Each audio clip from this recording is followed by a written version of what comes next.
the archivist. We're catching up with Raekwon the chef. Yo, yo. And the lost jewels. The unexpected victory. Flying international, back with the legendary Raekwon Ice H2O. How you been? Chilling. Working hard, staying busy. Just mastering my craft. Just making more moves, making money, you know what I mean? Take care of my family. And the origins of your life in relation to the Wu philosophy from where you started. You know, we started from the bottom for real, you know? When it was just about the darts, it wasn't about the longevity, the lifestyle. It was more about the passion for music. So you can break that down for us? Yeah, this is where it came from. You know what I'm saying? This is classic times where we was really just getting our come up on. You know, we had a couple of dollars right there. We was, you know, brothers was eating though, but it was like we was still young with it, still learning. You know what I'm saying? Of course, you see my man Ghostface Killer here. You know what I mean? Somebody's missing in this picture. You know what I'm saying? It seemed like everybody's there, but one person ain't there.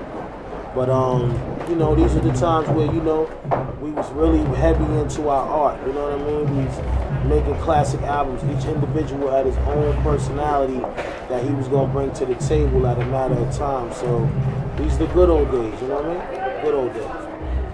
And 1993, back in Canada, anything that strikes your mindset, and elaborate on your side businesses since day one. I mean, well, you know, all I can say for me with Canada is like, the name always sound far, but Canada is really like right here, you know what I mean? I just never had the opportunity to see that side of the world. And every time we came, it was always like, you know, a lot of love and respect. When we came to getting on that mic, it was like they knew what it was.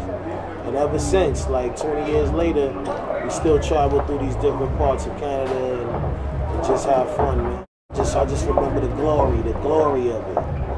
And your side businesses since day one? Anything you'd like to share? Yeah, well, you know, I started a company out here, Ice H2O Canada. We've been working hard at, you know, developing artists and, you know, opening a management company that cats can come through and, you know, get some knowledge for their situation.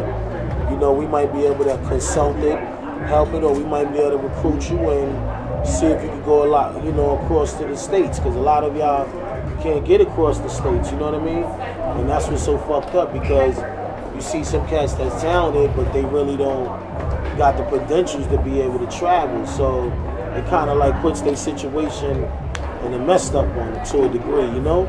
So, you know, we just trying to work it out, but most importantly represent this Canada movement. And 185 Park Hill Projects, northeastern of Staten Island. Share more on the area, the Killer Hills. Any stories for us? That's my hood, you know what I mean? That's the haunted mansion. That's where, you know, it all took place, you know, where the dreams came from, the broken dreams, the stories, the struggle, all of that was written on paper, you know what I mean? From the dark nights of being in the neighborhood. Like, I never been in a neighborhood that was dark even when it was the daytime. You know what I mean? That's how we grew up, and we express it through our music. So anytime I'm in the neighborhood, I'm glancing in and I'm checking shit out, then I'm keeping it moving, because it's a scary reflection, you know what I mean? But it's a blessful one. I made it. And only built for Cuban Links. An all-time classic from '95, the golden era. Yeah. How did it go, and what went on back then? They need to be educated. You know, this was an album from a young cat that been through a lot, you know, that grew up rough, grew up in the streets, sold drugs to survive, you know, had to make decisions that wasn't always the greatest ones, but, you know, I had to do what I had to do. So, you know, this album right here is just me expressing that to you, them days, them cold nights, you know, and at the same time giving you a painting, a picture of the ghetto of what Shaolin is about, where we from, and all the things that was around us, though. So when you listen to this, it's like an opus. It's a journey into my world, you know, my life. And then the classic Iron Man, back in '96. It's the shit right here. We was getting money, you know what I mean? We was making a couple of dollars, you know what I mean? I might have had like 4 cars right now off of this album, but, you know, we was chilling. We was working, you know what I mean? Things started getting better. And of course we was into making shoes. We always love the Clark Wallabies, you know what I mean, which is an international, worldwide shoe.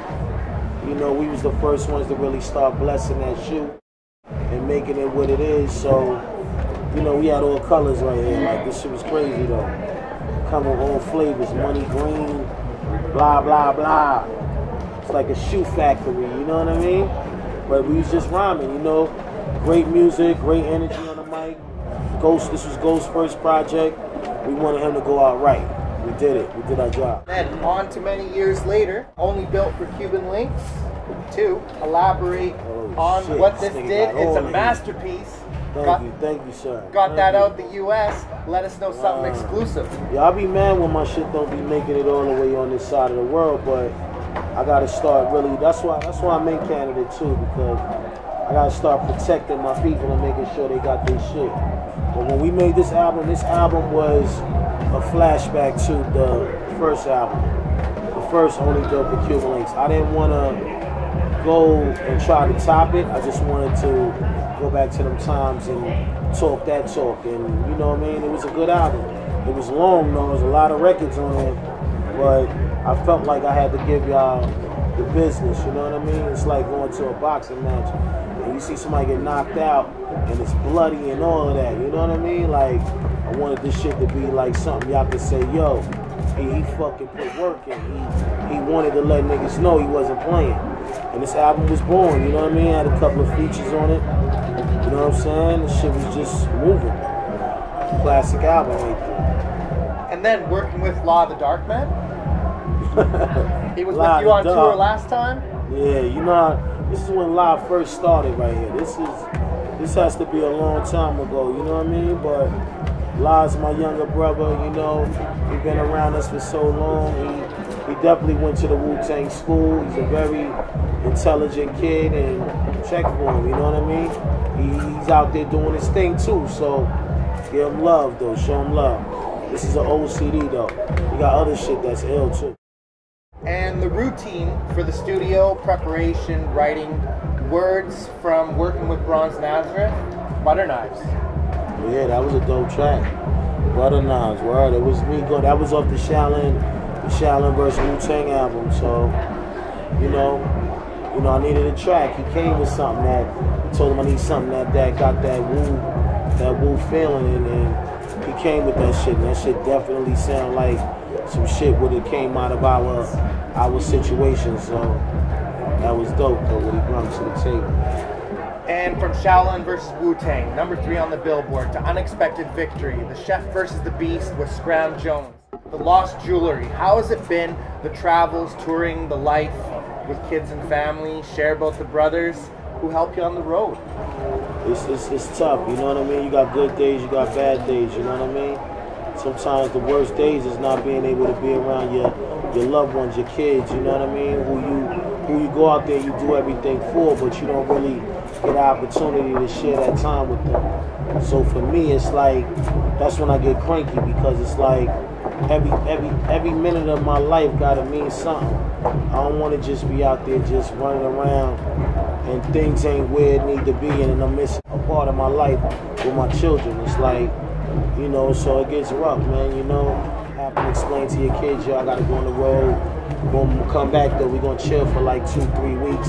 You know, then I'm gonna come back, but that's the life. This is daddy working, so you know what I mean? Sometimes you wanna spend more time with kids, but then you know they gotta be in school too. And another one of your best hip-hop memories you've been part of or contributed to? I would say just collaborating with a lot of great guys, you know what I mean, in the business. You know, I had the opportunity to work with Kanye West, you know, a couple of young cats as well too.